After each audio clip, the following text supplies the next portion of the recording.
ಆಗಿರ್ತಕ್ಕಂಥ ರಾಜ್ಯದ ಮಾಜಿ ಮಂತ್ರಿಗಳು, ರಾಜ್ಯ ಬಿಜೆಪಿಯ ಉಪಾಧ್ಯಕ್ಷರು ಆಗಿರ್ತಕ್ಕಂಥ ಸನ್ಮಾನ್ಯ ರತಾಳು ಹಾಲಪ್ಪನವರೇ, ಹಾಗೂ ಈ ಹೋರಾಟದಲ್ಲಿ ಭಾಗಿಯಾಗಿರ್ತಕ್ಕಂಥ ನಮ್ಮ ಸಂಘಟನೆ ಎಲ್ಲ ನೇತಾರರೇ, ಹೋರಾಟಗಾರ ಬಂಧುಗಳೇ, ಅನೇಕ ಜನ ಮಾತಾಡೋರು ಇದ್ದಾರೆ, ಸುದೀರ್ಘವಾಗಿ ಮಾತಾಡಲ್ಲ. ಆದರೆ ಯಾವ ವಿಷಯದ ಬಗ್ಗೆ ನಾವು ಗಮನ ಸೆಳೆಯಕ್ಕೆ ಬಂದಿದ್ದೀವಿ ಅನ್ನೋದನ್ನ ಮಾತನಾಡದೆ ಹೋದ್ರೆ ಕಣ್ಣಿದ್ದು ಕುರುಡಾಗಿರ್ತಕ್ಕಂಥ, ಕಿವಿ ಇದ್ದು ಕಿವುಡಾಗಿರ್ತಕ್ಕಂಥ ಈ ಕಾಂಗ್ರೆಸ್ ಸರ್ಕಾರ, ಇಲ್ಲಿಯ ಶಾಸಕರು, ಇಲ್ಲಿಯ ಉಸ್ತುವಾರಿ ಮಂತ್ರಿಗಳಿಗೆ ಯಾವುದೇ ಕಾರಣಕ್ಕೆ ಎಚ್ಚರ ಆಗಲ್ಲ. ಆ ಎಲ್ಲ ವಿಷಯಗಳನ್ನು ನಮ್ಮ ನಾಯಕರುಗಳು ಮಾತಾಡೋರಿದ್ದಾರೆ. ಒಂದು 3-4 ವಿಷಯದ ಬಗ್ಗೆ ತಮ್ಮ ಗಮನ ಸೆಳೆಯಕ್ಕೆ ಬಯಸ್ತೇನೆ. ಯಡಿಯೂರಪ್ಪನವ್ರ ಸರ್ಕಾರ ಇತ್ತು ಬಂಧುಗಳೇ, ಕೊಳೆ ರೋಗ ಬಂತು, ಅಡಿಕೆ ಧಾರಣೆ ಒಳಗೆ ಸಂಕಷ್ಟ ಎದುರಾಯಿತು.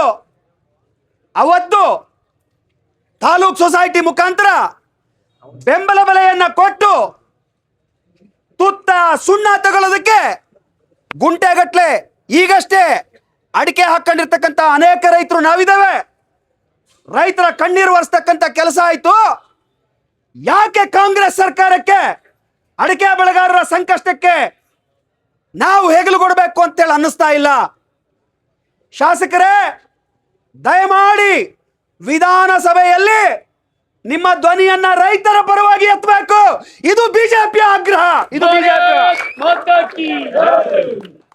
ಇದೇ ಅಡಿಕೆ ಬೆಳೆಗಾರರಿಗೆ ಬೇರೆ ಬೇರೆ ಲಾಬಿ, ಇಲ್ಲಿ ಲಿಂಗಣ್ಣ ಇದ್ದಾರೆ, ಹೋಗಿ ಮಹಾರಾಷ್ಟ್ರದಲ್ಲಿ ಬಾಂಬೆನಲ್ಲಿ 100 ಲಾರಿಗಳು ನಿಂತು ಅದಕ್ಕೆ ಮಾನ್ಯ ಅರಗ ಜ್ಞಾನೇಂದ್ರಣ್ಣ ಅವರು, ಹಾಲಪ್ಪನವರು, BY ರಾಘವೇಂದ್ರ ಅವರು, ಕಾಗೇರಿ ಅವರು ಕೇಂದ್ರದ ಸಚಿವರಲ್ಲಿ ಕೂತು ಮಹಾರಾಷ್ಟ್ರದ ಮುಖ್ಯಮಂತ್ರಿ ಅವರಲ್ಲಿ ಮಾತನಾಡಿ ಇವತ್ತು ನಿಟ್ಟುಸಿರು ಬಿಡ್ತಕ್ಕಂಥ ಸ್ಥಿತಿ ಬಂದಿದ್ರೆ ಗಿರಿಯಣ್ಣ, ಅದು ಬಿಜೆಪಿಯಿಂದ ಮತ್ತು ಬಿಜೆಪಿಯ ಸಂಸದರಿಂದ ಮತ್ತು ಚುನಾಯಿತ ಪ್ರತಿನಿಧಿಗಳಿಂದ. ಏನಂದ್ರಿ ಶಾಸಕರೇ, ಏನಂದ್ರಿ ನೀವು? ಅಡಿಕೆ ಅಲ್ಲಿ ನಿಂತ್ಕೊಳ್ತು, ಈ ಜ್ಞಾನೇಂದ್ರ ಒಬ್ಬ ಬೊಗಳ್ತಾನೆ ಅಂತಕ್ಕಂಥ ಶಬ್ದವನ್ನ, ಭಾಷೆಯನ್ನ ಬಳಸಿದ್ರಿ. ನಮ್ಮ ಸಂಸ್ಕಾರ ಅಲ್ಲ ಅದು. 7 ಬಾರಿ ಶಾಸಕರಾಗಿರ್ತಕ್ಕಂಥ, ಗೃಹ ಮಂತ್ರಿ ಆಗಿರ್ತಕ್ಕಂಥ ಜ್ಞಾನೇಂದ್ರ ಅವರು ಹಗಲು ಇರುಳು ಅಡಿಕೆ ಬೆಳೆಗಾರರ ಪರವಾಗಿ ಹೋರಾಟ ಮಾಡಿರ್ತಕ್ಕಂತಹ ಹೋರಾಟದ ದಾರಿ ಜ್ಞಾನೇಂದ್ರ ಅವ್ರದ್ದು. ಸನ್ಮಾನ್ಯ ಶಾಸಕರಾದ ಗೋಪಾಲಕೃಷ್ಣ ಬೇಳೂರವರೇ, ಜ್ಞಾನೇಂದ್ರ ಅವರ ಬಗೆಗೆ ಬಳಸಿದ ಬೊಗಳುತ್ತಾನೆ ಅಂತಕ್ಕಂಥ ಶಬ್ದವನ್ನ ವಾಪಸ್ ಪಡೆದು ಕ್ಷಮೆಯನ್ನು ಕೋರಿ ಅಂತ ಹೇಳಿ ಆಗ್ರಹಿಸ್ತಾ ಇದ್ದಾನೆ. ಇದೇ ಅಣುಸ್ಥಾವರ, ಯಾರ ಪಾಪದ ಕೂಸು ಅಣುಸ್ಥಾವರ? ರಾಜ್ಯ ಸರ್ಕಾರ NOC ಕೊಡದೆ ಹೋದ್ರೆ, ಅನುಮತಿ ಕೊಡದೆ ಹೋದ್ರೆ ಯಾವುದೇ ಕಾರಣಕ್ಕೆ ಅಣುಸ್ಥಾವರ ಆಗಲ್ಲ.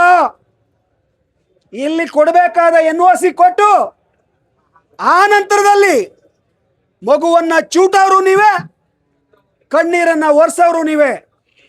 ಇವತ್ತು ಸರ್ಕಾರದಿಂದ ಬರ್ತಕ್ಕಂತಹ ಅಧಿವೇಶನದಲ್ಲಿ ಅಣುಸ್ಥಾವರ ಯಾವುದೇ ಕಾರಣಕ್ಕೆ ಆಗಲಿಕ್ಕೆ ಬಿಡಲ್ಲ ಅಂತಕ್ಕಂಥದ್ದನ್ನ ನಿಮ್ಮ ಸಾಮರ್ಥ್ಯವನ್ನ ಹೊರಗೆ ಹಚ್ಚಿ ಮುಖ್ಯಮಂತ್ರಿಗಳ ಬಾಯಿಂದ ಘೋಷಣೆಯನ್ನ ಮಾಡಬೇಕು ಅಂತಕ್ಕಂಥ ಆಗ್ರಹವನ್ನು ಮಾಡ್ತಾ ಇದ್ದಾನೆ. ಘೋಷಣೆ ಮಾಡಿಸ್ಬೇಕು. ಅವೈಜ್ಞಾನಿಕವಾದಂತಹ ಮೀಸಲಾತಿ ಪುನರಾವರ್ತನೆ ಮಾಡಕ್ ಹೋಗಲ್ಲ. ಇಲ್ಲಿ 100 ಜನ ಬಂದಿದ್ದಾರೆ. SN ನಗರ ಹೊಸ ಬಡಾವಣೆ, ದೇವಸ್ಥಾನ ಅಂದ್ರೆ ಭಜನೆ ನಡಿಬೇಕು, ಚರ್ಚ್ ಅಂದ್ರೆ ಪ್ರಾರ್ಥನೆ ನಡಿಬೇಕು, ಮಸೀದಿ ಅಂದ್ರೆ ಅವರು ಕೂಡ ಪ್ರಾರ್ಥನೆ ಮಾಡಬೇಕು. ನಮ್ದು ಯಾರ್ದು ಅದಕ್ಕೆ ತಕರಾರಿಲ್ಲ. ಆದರೆ ಅಲ್ಲಿ SN ನಗರ ಹೊಸ ಬಡಾವಣೆಯಲ್ಲಿ 2 ಗುಂಪುಗಳ ನಡುವೆ ಘರ್ಷಣೆ. ಶಾಶ್ವತವಾಗಿರ್ತಕ್ಕಂಥ ಒಂದು ಮಸೀದಿ ಇದೆ, ಅದರ ಪಕ್ಕದಲ್ಲಿ ಬೆಳಿಗ್ಗೆ 5 ಗಂಟೆಗೆ ಮದರಸಾದ ಹೆಸರಿನಲ್ಲಿ ಮೈಕ್ನಲ್ಲಿ ಘೋಷಣೆ. ಬಂದ್ಯಾರೆ ತಾಯಂದರು, ನಮ್ಮ ಎದೆ ಬಡಿತ ಹೆಚ್ಚಾಗತ್ತೆ, BP ರೈಸ್ ಆಗತ್ತೆ. ನಮ್ಮನ್ನ ಕಾಪಾಡಿ ಅಂತ ಹೇಳಿ ಅಂಗಲಾಚಿ DYSP ಅವರಿಗೆ ಮನವಿ ಸಲ್ಲಿಸಿ ಬಂದಿದ್ದಾರೆ. ಮಾನ್ಯ ಉಪವಿಭಾಗಾಧಿಕಾರಿಗಳಿಗೆ ಈ ಹೋರಾಟದ ಮುಖಾಂತರ ರೈತರ ಸಮಸ್ಯೆಯನ್ನು ಬಗೆಹರಿಸಿ ಅವೈಜ್ಞಾನಿಕ ಮೀಸಲಾತಿಯನ್ನ ತಿದ್ದುಪಡಿ ಮಾಡಿ ಎಲ್ಲ ಸಮುದಾಯಗಳಿಗೆ ನ್ಯಾಯವನ್ನು ಸಲ್ಲಿಸಿ ಮಾಬ್ಲಣ್ಣ ಮಾಸೂರ್ನಲ್ಲಿ ನ್ಯಾಯ ಸಲ್ಲಿಸಿ, ಮಡ್ಸೂರ್ನಲ್ಲಿ ಸಾವುಕಾರ್ರೆ ಮಡ್ಸೂರ್ನಲ್ಲಿ ಸಹಕರಿಸಿ ಇದೇ ತರದ ಅನೇಕ ಕ್ಷೇತ್ರಗಳಲ್ಲಿ ಎಲ್ಲಿ ಇವರ ಹಳೆಯ ಭರವಸೆಗಳಿದ್ವಲ್ಲ, ಟಾಟಾ ಮಾಡ್ಕೊಂಡು ಗೆದ್ಕೊಂಡು ಬಂದಿದ್ರಲ್ಲ, ಈಗ ಗೆಲ್ಲಕ್ಕಾಗಲ್ಲ ಅಂತ ಹೇಳಿ ಅಭಿವೃದ್ಧಿ ಶೂನ್ಯ ಕಾಂಗ್ರೆಸ್ ಮೀಸಲಾತಿ ಮುಖಾಂತರ ಹಣಿಬೇಕು ಅಂತೇಳಿ ಯೋಚನೆ ಮಾಡಿದ್ದಾರೆ. ತಕ್ಷಣದಲ್ಲಿ ಎಚ್ಚೆತ್ತು ನ್ಯಾಯವನ್ನು ಒದಗಿಸಬೇಕು. ಉಪವಿಭಾಗಾಧಿಕಾರಿಗಳಲ್ಲಿ ಯಾರು ಕಾನೂನಿಗೆ ವಿರುದ್ಧವಾಗಿ ಮೈಕನ್ನ ಬಳಕೆ ಮಾಡ್ತಾ ಇದ್ದಾರೆ SN ನಗರ ಹೊಸ ಬಡಾವಣೆಯಲ್ಲಿ ತಕ್ಷಣದಲ್ಲಿ ಸೂಕ್ತ ಕಾನೂನು ಕ್ರಮವನ್ನ ಕೈಗೊಂಡು ನ್ಯಾಯವನ್ನು ಒದಗಿಸಬೇಕು ಅಂತೇಳಿ ಆಗ್ರಹ ಮಾಡಿ ಅವಕಾಶಕ್ಕಾಗಿ ಒಂದ್ಸಿ ನನ್ನ ಮಾತನ್ನು ಮುಗಿಸ್ತೇನೆ. ಭಾರತ್ ಮಾತಾ ಕಿ.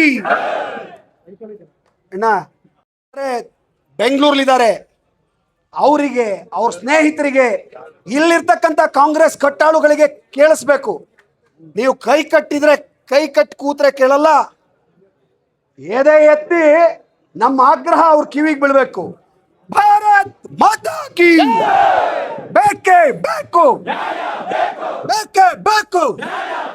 ತೊಲಗಲಿ ತೊಲಗಲಿ ತೊಲಗಲಿ ತೊಲಗಲಿ ಅಭಿವೃದ್ಧಿ ಶೂನ್ಯ ಕಾಂಗ್ರೆಸ್ ಆಡಳಿತಕ್ಕೆ